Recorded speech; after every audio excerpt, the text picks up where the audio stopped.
Hey everybody, welcome back to Prepper Junkie. Today on the table we have a Radical Firearms. This is a Primary Arms exclusive. Let's check it out. Alright folks, before we get started, let's check out today's video sponsor. If you're going to carry a gun, you need a great holster. I personally use betterholsters.com for my concealed carry, for my out the waistband carry, and I use their gun belt also. They have over 450 models in stock, 50 different colors, 100% made in the US of A, 30-day money-back guarantee, and a lifetime warranty. What more could you ask for? Check out betterholsters.com. All right, everybody, as I said, this is a Radical firearm.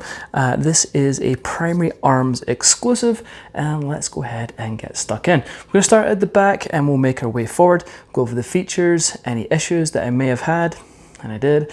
But yeah, let's go ahead and start at the back here. We do have a minimalist buttstock in the back here. It's pretty cool, it's pretty nice. Has a little rubber butt pad on the back.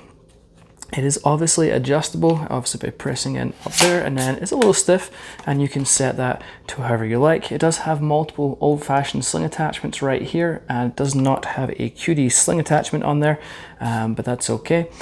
We do have a mil-spec buffer tube right here. And looking to see if there's any staking. There is no staking on the castle nut, which is always nice to see. It's surprising that they don't have that on there.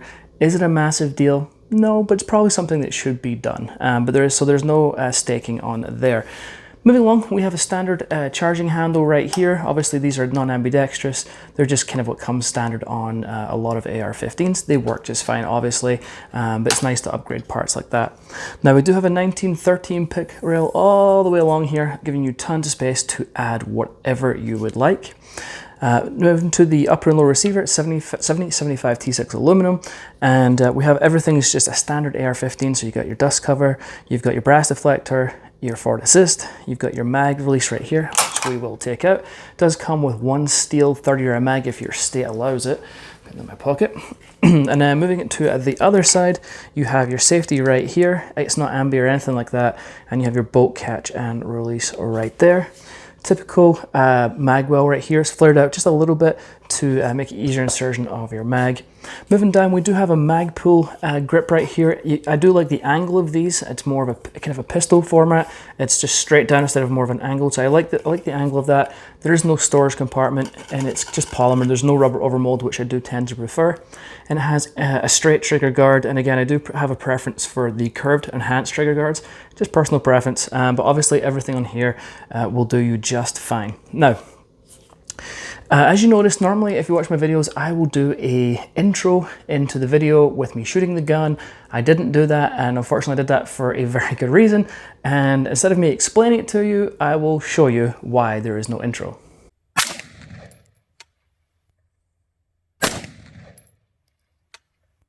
That trigger is not resetting.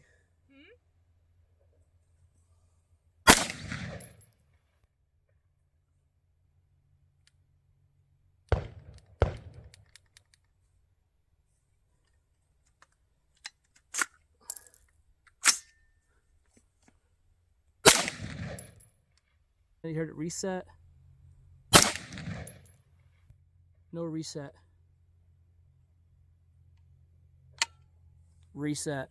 Dangerous trigger. No reset again.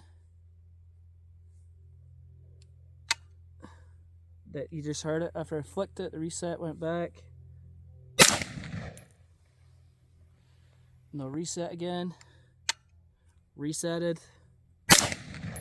That is a super dangerous trigger.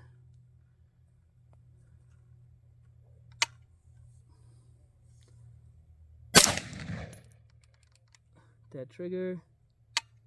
Reset. Dead trigger. Reset. Review is over.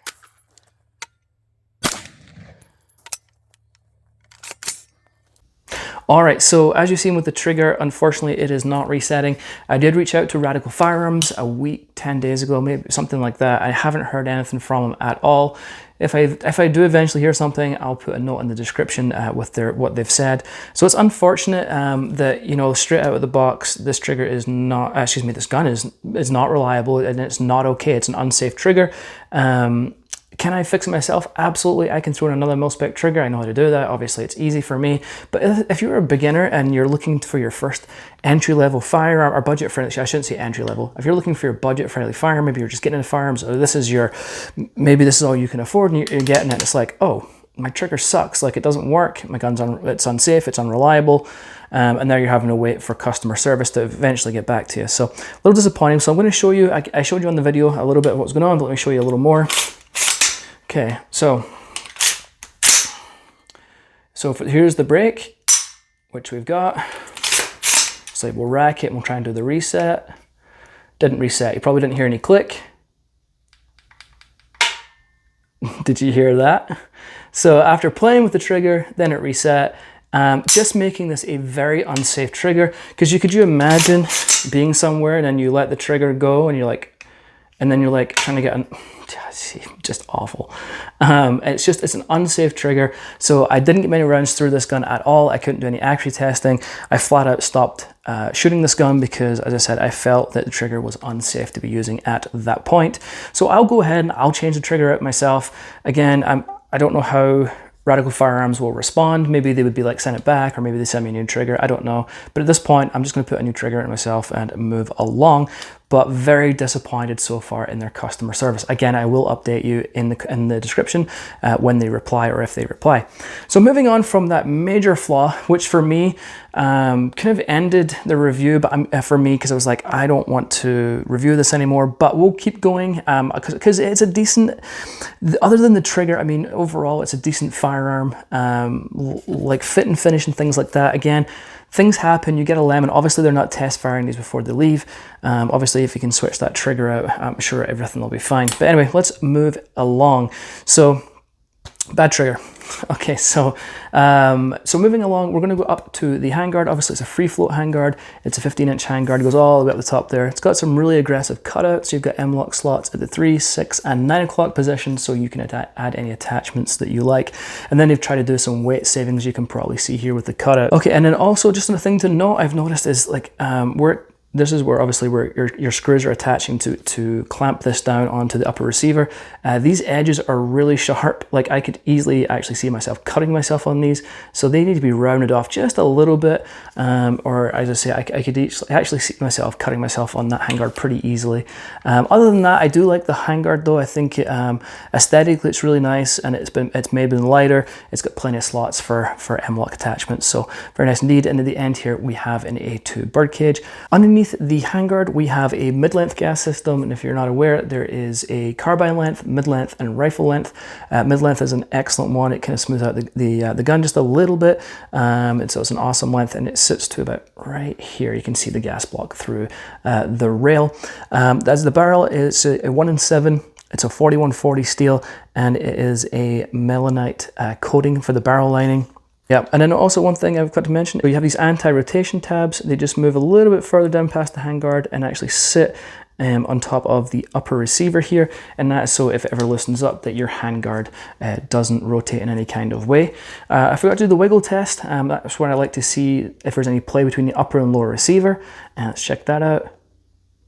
Absolutely nothing. It's actually a really nice fit for the upper and lower receiver. There's no wiggle whatsoever in there. So what's my overall thoughts of the outside of the gun? The fit and finish is nice. The trigger obviously not working is obviously the biggest problem we have right here. And then we do have these sharp points right here, which again would be nice if they were rounded off a little bit, because as I say, I do foresee myself cutting up myself on there. You've got this really nice exclusive rail that is to primary arms. And the minimalist stock. So, and then fit and finish, I say, you know, there's no play there. So that's really nice. Another thing I like to do is go ahead and open up the upper receiver and take out the bolt carrier group and inspect that to see how that is also. Okay, so we have the bolt carrier group. Now I like to take this out and I like to inspect it, make sure everything looks okay. There's no weird machine marks or anything like that. I also like to check the staking on the gas key right here to see how that is. Honestly, it's pretty disappointing. One side is maybe borderline okay, and the other side is like, did they try? It's like they've kind of got the edge. I'll run a close-up image for you guys to see, but the staking is a little disappointing on there. Everything else looks pretty good though.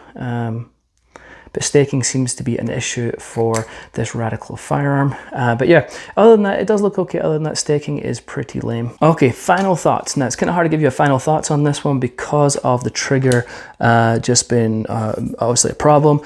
So I'm going to go more on not how the trigger is, I'm going to go aesthetically, what is my opinion so far of the fit and finish and everything else, and the value of the gun.